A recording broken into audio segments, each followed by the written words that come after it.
stories at townhall.com. I'm John Scott.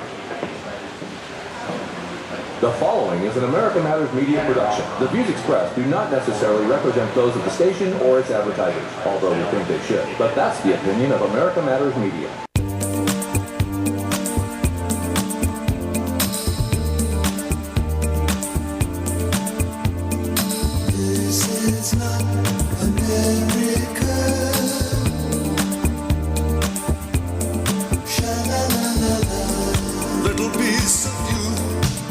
Hello and welcome again to Talking Truth to Power, Reno's Freedom Talk Radio. I am your host, Brendan Trainor, and my co-host is Leland Faegre, and we're here to discuss the news of the week from a freedom-oriented point of view. And there is quite a bit of news on this rather chilly Wednesday morning. Did you get any snow up at the lake? We're expecting a bunch of it. Yeah. About half a foot or so up there over the course of the next 2 days. I guess there's a series of systems approaching through the weekend. The first two are tonight and tomorrow. And then I don't know. There's less tangible effect probably going into Saturday and Sunday, but 6 inches is pretty good this time of year. Yeah. Those vernal systems can be meaningful sometimes. Well, I guess the big news of the day that a lot of people are talking about is how Attorney General Barr has appointed a special investigator, John Bull Durham, who, as I mentioned, every time you see a picture of him, he's looking very intense with seriously furrowed eyebrows. And everybody is hoping, and a lot of Republicans have been through this before with whitewashes and cover-ups, but everybody is hoping that Bull Durham will be the one that will pull up the rocks and have the cockroaches scurry out from underneath. And he has a history of doing that. Yes, he does. Which is why he was apparently hired for this job. And it reveals that Barr is serious about what he said, what he told Congress he was going to do. Right. I mean, his unique apparent approach to this is to find or to permeate the body in which he has been asked to investigate internally the crimes for which he's responsible for, and he's very good apparently at what he does. And you see the rats are scattering. Yeah. Brennan's starting to chew at Comey, and Comey's chewing at Rosenstein, and it's really exciting to watch this happen. You know, and he's formed a coalition of investigators, like the head of the FBI, Faye, and the other people, and I noticed that he has Gina Thumbscrews Haskell on his team now. Well, I think she was always there, just that she was in the background. They're coming out of the closet. If you notice, there was a big powerhouse meeting over at the Pentagon last week. Yes. Well, actually, it was at the CIA. Actually, yes, it was at Langley, wasn't it? Which is very unusual. But do you think that Haskell will employ some enhanced interrogation techniques? They're like thumb screws? Yeah. You know, I mean, she's got the experience. Yeah, she's really of course. I'd like to see Brennan get a taste of his own medicine, huh? I think he's the #1 target, don't you? I think so. Yeah. No, he's clearly the architect of the grand design to save or to protect Hillary and to preclude us from an era in which Trump would take the reins of power and turn back globalism for the rest of, hopefully our lifetime, or, at least for as long as possible. Yes, and he has been doing that, and kudos for when he's right, and of course criticism for when he's wrong, like perhaps on the trade deals. But at any rate, we do have some ray of hope now that we're going to get some justice. But it's not just the people at the top. It's not just appointing good people to bad roles to the job. As I've said over and over again, it's the systemic nature of having this national security state that is constantly inflating threats and creating crises and so on, and enhancing their own power. And I had noticed that I was listening to Rush yesterday, Rush Limbaugh, and he was talking about how Mueller, when he was in office before, he, as a U.S. attorney, and also Bill Well's name came up. Oh, I didn't hear that. Yes, part of that team. In Massachusetts? Yes, in Massachusetts. Oh, because you're talking about the crime boss thing that... Yeah, Whitey Bulger, keeping 4 people in jail. Right, and they were innocent. Yes, innocent people, in order to pursue their investigation. Right, and protect the FBI. Right. But the... he didn't mention Mueller's role in the run-up to the Iraq War either, which is, typical. I mean, a lot of people would say that Mueller's main sin, or one of his main sins, was the way he pushed the Patriot Act and his pushing, of the weapons of mass destruction theme for Saddam Hussein. Well, he was definitely part of the deep state. I mean, yes. And now the question that I have is, Durham going to go after Mueller as part of that investigation? Well, he should. Yeah. Because, as we've said, Mueller did absolutely nothing to really investigate some of the key elements of the problem. Yeah, he was clearly part of the problem because he wasn't looking at the problem. Right. And so he should be a part of Durham's investigation. And it's interesting to see, or will be going forward here, just how vicious they start chewing on each other. Mm-hmm. Yeah, I know. I don't know what other people are watching. Yes. But I'm watching this. Yes. It's always fun to watch to pit criminals against each other and see who cracks first and who cops the first plea and everything else. So, yeah. Right. My eye's on McCabe, because if he goes down, everybody's going down. Mm-hmm. He's not going to take it. I've seen that guy going into the rotunda in the Capitol, and he's worried. You can just see it on his face. He knows. And I think they all do.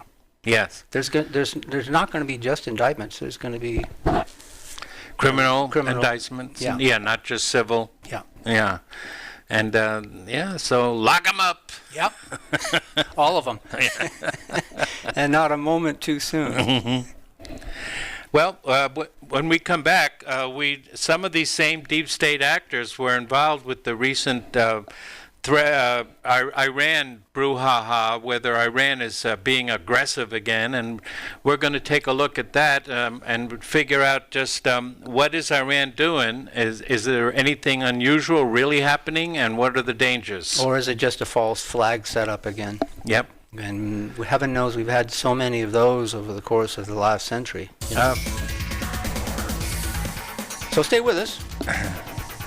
Hi, I'm Bill Kendall. I've practiced law in Northern Nevada for over 25 years, and I specialize in representing injured people in their fights for just compensation and in representing parents in This is America Matters Media on AM 1180 KCKQ, a Lotus broadcast station. The power of radio since 1967. Unable to listen to the whole show? A recording of today's program will be available later today. Visit americamatters.us and click on the podcast link. Now, back to the show. Hi, welcome back to Reno's Freedom Talk Radio, Talking Truth to Power. I'm your host, Brendan Trainor, and my co-host, Leland Faegre. And we were talking about the meeting in the CIA headquarters. It was at the end of April. And we have... this was very unusual in itself. The executive branch big shots rarely ever visit CIA headquarters. The last time we can recall that visitation program was when Vice President Cheney used to go over there to try to manipulate the data on the intelligence on the weapons of mass destruction buildup in Iraq. Gulf War, yeah. Yeah. Mm-hmm. So we had this secret meeting over there, and Bolton was there, Pompeo, Bloody Gina was there, Dan Coates. Was Durham there? No, he wasn't there. How do you know that? Because apparently, according to the news reports this morning, he's been working on this case for months, not weeks. Yeah, but this was about Iran. This wasn't about... And then we had, at that time, Acting Secretary of Defense Shanahan, and there was also somebody mentioned there that was Mike Andre. Yeah. I'd never heard of his name before. Yeah, I've heard it, but not much in the media, in any kind of discussion. So... What was that all about? What was his role in that meeting? Well, I don't know what his role in the meeting is, but he's one of those deep state operatives that seems to always pop up at just the right time. Yeah, like Bush did when there was something major going on. But I understand his nickname is the Undertaker. Yeah. Yeah, and that's because of his burying the truth about the signature drone strikes in Pakistan and the torture program. And there's also a bit of news. The New Yorker's Jane Meyer wrote a book called The Dark Side, and about 9/11, and she was saying that one of the FBI's agents was understood that one of the 9/11 hijackers named Nawaf al-Hamzi was in the United States. And this FBI officer named Doug Miller was part of the agency's Osama bin Laden tracking unit, and he typed up a memo hoping to share the tip with the rest of the FBI so they could locate him and put him under surveillance. But his boss, a CIA desk officer in the bin Laden unit of the Counter-Terrorist Center, boy, they have so many names for these different... part of the community. Yes, the intelligence community. He was identified by the 9/11 Commission only as Mike, quote-unquote Mike. So he told Miller to hold off on sending the memo. And then Miller tried again, and he told him again. He stonewalled him again, and Miller dropped the matter. 3 hours after Mike gave that order, he told his CIA supervisors that the tip had in fact been passed to the FBI, and the CIA then assumed that the intelligence had been shared. Yeah, so of course... Well, you would assume that. Yeah. Yeah. And so, of course, intelligence sharing, the lack of intelligence sharing was one of the big reasons why we had the Patriot Act passed, because we had to fix that problem. But the problem was actually internal to the organization. Right. It was exacerbated. I mean, that's what the dossier reveals, is they went to Britain for help. I mean, it clearly didn't preclude the inclusion of foreign states in our intelligence gathering. Yes. So at any rate, what is Iran actually up to? Well, probably not all that much. The intelligence that we've been getting here is nothing new. They might have been moving some missiles around, but they were not ballistic missiles, nuclear-capable missiles. And the talk about heavy water is another big issue. Iran has said that they are going to suspend parts of the anti-nuclear treaty, the JCPOA, because they really can no longer conform to it. And they're hoping that Europe will finally get off their lardy asses and actually, start this trading program that they're supposed to have to bypass and pay in euros, bypass the IMF and the sanctions regime by paying Iran in euros. So I don't see that happening. No, but heavy water in itself, and the media has really been hyping this up, and the American people have been told that this is a threat and this is something new, and heavy water can be used to build nuclear weapons when it cannot. Heavy water, in fact, is a valuable commodity that can be exported. In 2014, it was worth about $700 a liter. And so what Iran is doing is saying they're going to have to hold on to the heavy water because of the sanctions. They can no longer export it and gain revenue that way. So the whole several weeks has been filled with media reports about how this is a big threat. And it is a threat in the sense that we're going to have these troops over there, and Iran is, they have to use rhetoric to keep their people happy and offset the American rhetoric. And but there could be a Gulf of Tonkin incident in the Straits of Hormuz. A false flag. A false flag, yes. Yep. Yeah. It looks like that's what's being set up. And that's a very narrow strait. It's only 200 miles wide in many places, and it's a big aircraft carrier. This again points out the weakness of the American strategy. A large aircraft carrier would probably get trapped in there. Then that's what we're sending over there. And but the Iranians have these small patrol boats, and they also have one-man submarines. Yes, they do. Yeah. But that could be the distraction, because to me it looks as though Pompeo's visit to Baghdad is really where the heat could be. Because it's already a de facto satellite of Iran anyway. So it wouldn't take much for Iran to assert itself in Iraq as part of this grand design. So while we're watching the Gulf, it's actually happening within the confines of Iraq itself. Yes. And Iraq is, not happy a lot of times with our troops still being there, and with also the way that... what are they doing there, by the way? Well, they're keeping an eye on Syria, so just in case something bad happens, Okay. And Syria, something good is going to happen, at least from the point of view of ending the war, and that the Syrian troops are finally going to attack the remnants of ISIS in the Idlib area. They've been holding off because of Turkey's concerns and because the U.S. is, an ally supposedly of Turkey, but the United States has been signaling they no longer really care that much about what Turkey thinks. The enemy of my enemy is my friend. So it's not going to be I don't think it'll be a major, knockout offensive, but they're going to start pushing against the remnants of ISIS in the Idlib area and trying to push them out. But what is going to happen overall in the region is anybody's guess, and the media and the U.S. government are not helping any. We see Mike Pompeo overseas. He managed to threaten Venezuela, the European Union, Russia, Syria, and Iran. I mean, who hasn't he threatened in the last week? Well, I think he's setting up the axis of evil over there, because Trump has already signaled he wants an alliance of the Arab states that he can find with Israel, and so that there is some sort of an Arabian NATO. An Arabian NATO, I know. In effect there, to handle their own problem, so that we can pull out and let them do their own dirty work, and that's a pretty smart strategy.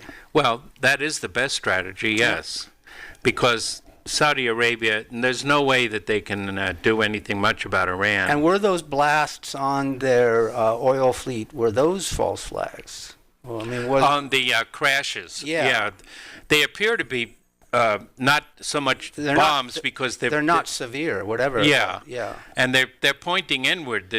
The metal is pointing inward, so it's more like a crash. Something crashed into them. Wow. I find those incidents to be very suspicious. Very strange. The kind of thing that would allow the administration to go about its pre-war problems, pre-war technique. Well, psychological and otherwise. It could be Iran sending, I don't think Iran is sending a message about the heavy water, but it could be sending a bit of a message to Saudi Arabia just to let them know that if they continue on their program, that there could be consequences for the oil business with them, which they are dependent on so much. But it also could be other groups that we don't even know about, Sunni militant groups that hate the Saudi royal family and what they, stand for. Or we could have contracted them to do that. Yes. So it could be us. Again, the false flag in increments. What did we do with Japan? We embargoed their raw materials. Oh, I thought we were just minding our own business, and suddenly they attacked us by surprise. We knew nothing about it. A lot of people make that mistake. Yeah. It seems like we're always minding our own business, and then somebody attacks us out of the blue. Yep, that's always the formula, and it works very, very well, because nobody believes that America would do that kind of thing. So they have the advantage of being able to pull something like that off over and over again, formulaically, and not cast any suspicions about the origins of the event. So that it looks like it's always the other guy and not us. Yeah. And ain't that the truth? Because, we are the exceptional nation, and we stand for good in the world. American exceptionalism. Yes. Yeah, and we believe that on the street, but it's just that the people at the top who do not. Yeah, and that's one of the big myths that has to come crashing down if we're going to get anywhere and make sure that we don't destroy the human project with the nuclear bombs or and so on. But we're going to talk about that more after the break. Did you hear Britney Spears may not be performing again? Oh no! Oh yeah. Destination Midtown. Experience the difference. Reno's premier shopping extravaganza. Everything imaginable and more. Midtown Matters. This is America Matters Media on AM 1180 KCKQ, a Lotus broadcast station. The power of radio since 1967. To join the conversation, call 844-790-TALK. That's 844-790-8255. Now, back to the show. Hi, welcome back to Talking Truth to Power, Nevada's Freedom Talk Radio. I'm Brendan Trainor, your host, and our co-host, Leland Faegre. And it's time to give our sponsor a shout-out.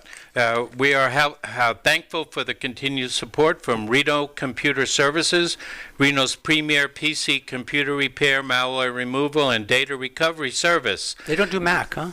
I don't think so.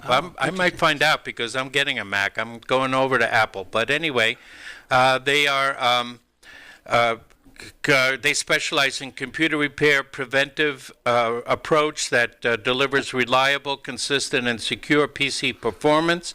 You can call them now at 775-737-4400.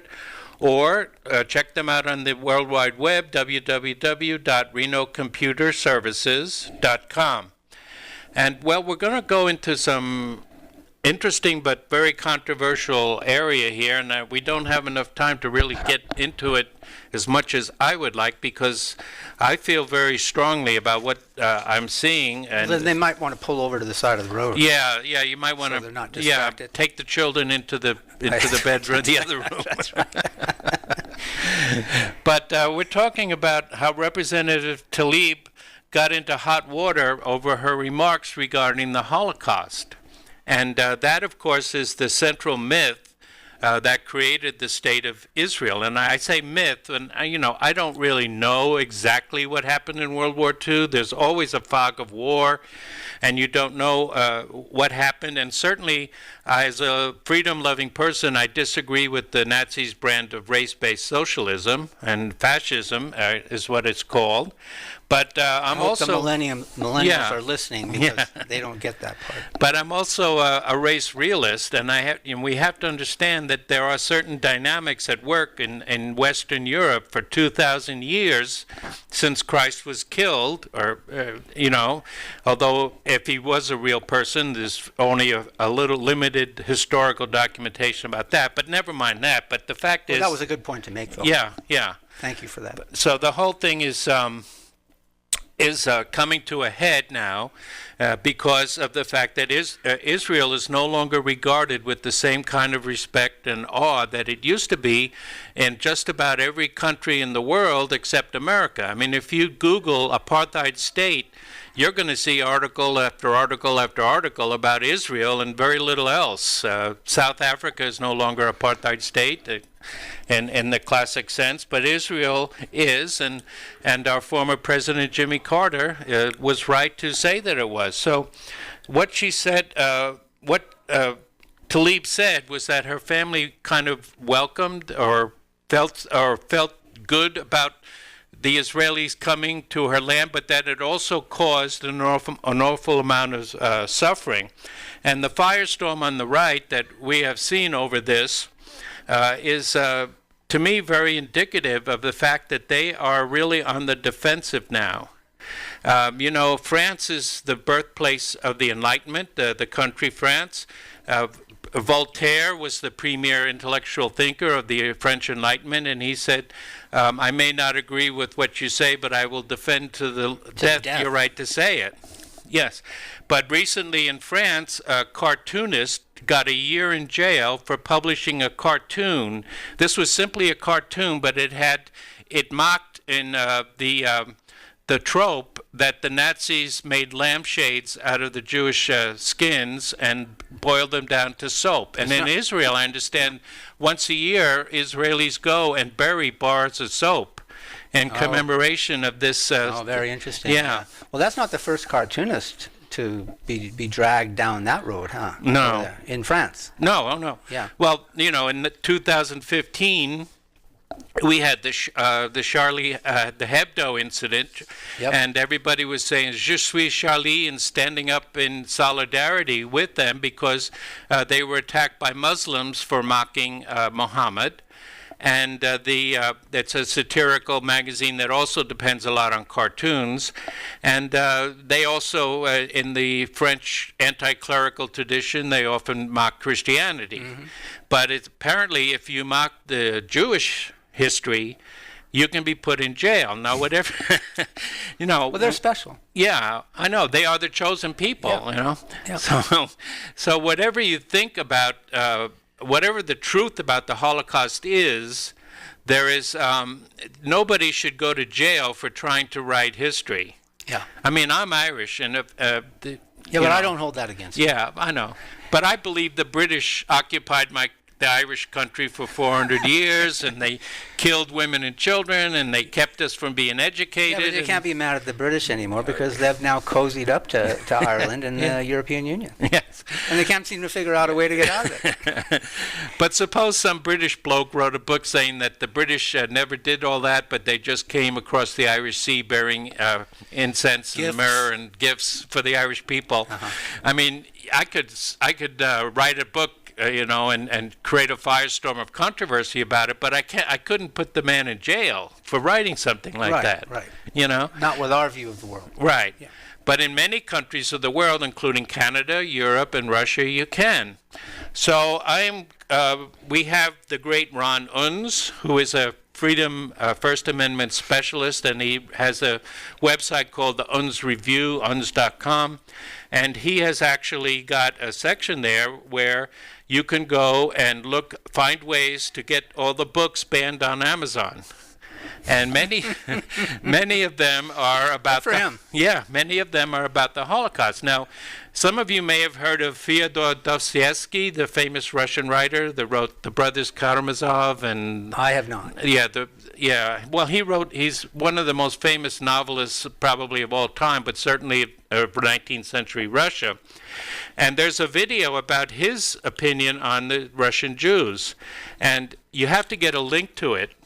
And then you it takes you to YouTube, and the whole web page is black except for the video.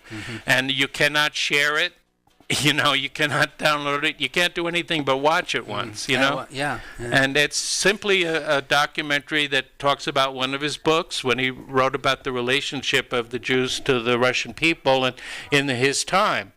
And so it's an extremely difficult area. So I'm going to just go over some of the arguments, and I'm not saying I believe them because, I'm not a historian that has spent hours researching this or years, but Have you posted any of this on our Talking Truth to Power Facebook I page? may have shared some things, but some of the main arguments, as I gather it from just not reading the books themselves, but reading about them, against the Holocaust are, one, there were only 15 million Jews in all of Europe, and there's no real evidence that half of them were killed in World War II. That would 6 million. Yeah, 6 million. Yeah. And then there are no smoking gun documents. Nobody has yet produced an actual order from Adolf Hitler or anybody else with proposing the final solution. And then the concentration camps were mainly detention camps to export the Jews. Many of them were exported to the east, to Poland, and eventually got into Russia or to other countries. Auschwitz, one of the most famous concentration camp, was actually a labor camp for IG Farben. Pharmaceutical company. Pharmaceutical and war material company. I think they were supplying gas too. Yes. Yeah. So it was not an extermination camp. The Russians, when they liberated these camps, exaggerated stories for propaganda, and supposedly there are pictures of healthy-looking Jews that were freed by the Russians, but they don't circulate. There is no real evidence of major amounts of gas chambers or crematoria, and many dispute that many individual humans could have been killed and cremated with the technology of the day. That existed at the time. Yeah. And these are questions that have always been raised. Yeah. And it will be probably not something we can ultimately get an answer to, though, is it? Well, there's always the fog of war, like I said. Yeah. Another interesting one to me, because I read about religious symbolism sometimes, and the number 6 is a religious symbol, and 6 million is a symbolic number. It's not a statistic. For example, the Bible says that after they were supposedly escaped Egypt, and were wandering in the desert for 40 years, there were 600,000 Hebrews. But in fact, so you multiply that by another symbolic number, 10, and you get 6 million. And the Zionists have been claiming every time, and there were fights between Jews and the people of Europe, and Russia especially, and every time that happened since the 19th century, they were claiming that 6 million were killed, even though it was, much, much less than that. So, and then also that many of the mass deaths at the end of the war, when the Allies came upon them, were due to typhus and not a final solution. And the Nuremberg trials were show trials, and the Nazis were tortured into giving confessions. And that, there is historical documentation for that I've come across. A lot of good information came out of the Nuremberg trials as well, though. Yeah. And let's face it, I mean, there was no Hitler without Wall Street. Mm-hmm. So, oh, yeah. I mean, there's the connection that I like to address. Mm-hmm. I mean, Ford was an early backer, an anti-Semite, but it wasn't just Ford. I mean, General Motors piled in, General Electric. Lots of the corporate elites saw in Hitler an opportunity not just as a fascist model for Europe, but also as a hegemonic goal for how they could control Europe going forward. Yeah. To lay the blueprint for what is now the Eurozone. That's how they saw Hitler. I mean, and they had no indigenous oil, so they could not articulate a mechanized division without fuel. And that was supplied by the Rockefellers out of their Standard Oil of New Jersey arrangement. So they had artificial petrol to fuel their mechanized divisions. We'll be back after the break. Destination Midtown. Experience the difference. Reno's premier shopping extravaganza. Everything imaginable and more. Midtown matters. To find out what's hot and happening, join Lady J for Smooth Jazz 2 Join me Saturdays, 10 to noon, here on America Matters. Are you shy and don't want to talk on the air? Text us your questions or comments to 775-237-2266. Now back to the show. Hello and welcome back to Talking Truth to Power, Nevada's Freedom Talk Radio. And I, of course, will have to issue a disclaimer once again. I hate the Nazis. I hate all kinds of socialism, including race-based socialism or class-based socialism. And even if one Jewish person was killed in World War II just because of his religion or his race, that is a terrible thing. But as Joseph Stalin is said to have said, if you kill one person, it's a tragedy. If you kill 1 million people, it's a statistic. Yeah. He's famous for that saying. Yeah. But the point I'm really trying to make is that the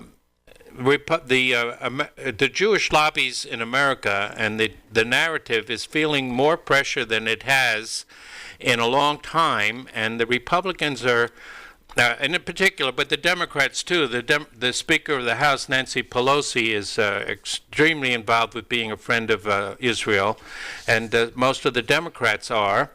But some of the other things that have happened recently to explode the myth that Israel is a generous, benevolent nation, the only democracy in the Middle East and our greatest ally, they're starting to pile up. The United Nations recently issued a report that accuses Israel of war crimes. The demonstrations by the people of Gaza, the world's largest open-air concentration camp, 189 people were killed and over 6,000 were shot, most of them clearly unarmed. Israeli snipers shot at journalists, health workers, children, and persons with disabilities, and they've been accused of using dum-dum bullets. But I would disclaim that articulation from the United Nations, given the source. Well, not that it didn't happen, but I mean, quoting the United Nations is probably dangerous. All right, but dum-dum bullets were outlawed in World War I, as they explode on contact, and some of these young men in Gaza were hoping for careers in soccer to get them out of the ghetto, and we see a lot of them now have been subject to amputation due to these horrific leg wounds that they've been getting. Now, another thing is Jewish historians now admit that today's Jews are genetically unrelated to any of the Hebrews of the Bible, and thus establishing that the 71-year-old tyranny in the Holy Land is nothing but another white supremacist colonization scheme. And that's true. The advances in DNA technology have shown that the Jewish people are composed of two main groups, and none of them have any DNA that relates back to the Levant, to the area, or any significant amount of DNA, and that the Eastern European Jews are called Ashkenazi Jews, so they're not descended from Noah's son Shem, which is who the Semites are supposed to be descended from. They're actually descended from Japheth, one of his other sons, and his grandson Ashkenaz. And so they, I mean, you don't have to believe in that Noah, the flood existed and Noah was the new Adam, but this is the story that is behind the Jewish belief that they are the chosen people. The premise upon the premise. Mm-hmm. And the other large group of Jews, the Sephardic Jews, they are basically, I hate to say this, Netanyahu, our prime minister. Yeah, cover your ears. But they're descended from basically Iranians, the Medes, who migrated. Does our prime minister know this?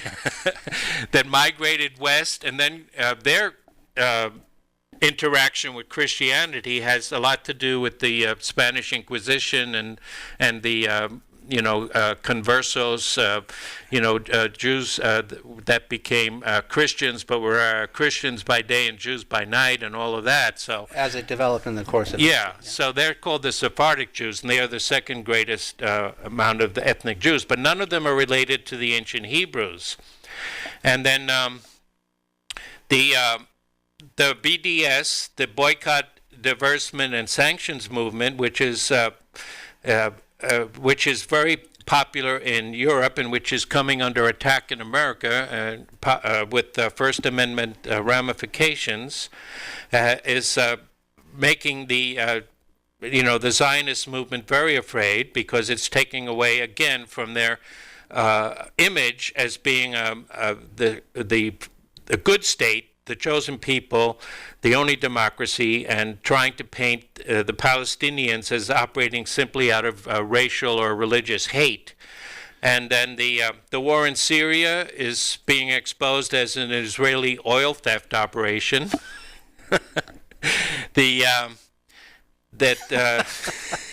There is an increasing momentum of scholarship that is charging that Israel masterminded 9/11, or at least knew about it and didn't tell us, and that also... Well, I'll tell you who did know about 9/11, and that was the intelligence community here. Mm-hmm. Yeah, because Ramzi Youssef's trial revealed that he had masterminded a scheme that very much played out like 9/11, only he wanted 11 airliners, not 4. And so that was never part of the discussion, and it lends itself to an investigation as to why the intelligence community was not prepared for 9/11, because they certainly had ample evidence that something like that was in the making. Mm-hmm. Yeah. Definitely, and we just talked about it earlier in the show about Mike Andrea and his possible role in trying to facilitate 9/11. And there are also a growing number of scholarship saying that, typically the assassination questions, JFK, RFK, have revolved around the idea that it was either the CIA, the mafia, or Russia or Cuba that was behind it. And now more and more people are writing books questioning whether the Mossad was behind it, and asking how many false flag and assassination attempts around the world have been actually Israeli operations. Yeah, and it's a distraction to reference the Saudis in that context, right? In the aftermath of 9/11, where 17 of the 19 were Saudi origin humans, if we can call them humans. So, yeah, there's considerable speculation on that side. Yeah. And then the Anti-Defamation League is also running out of influence.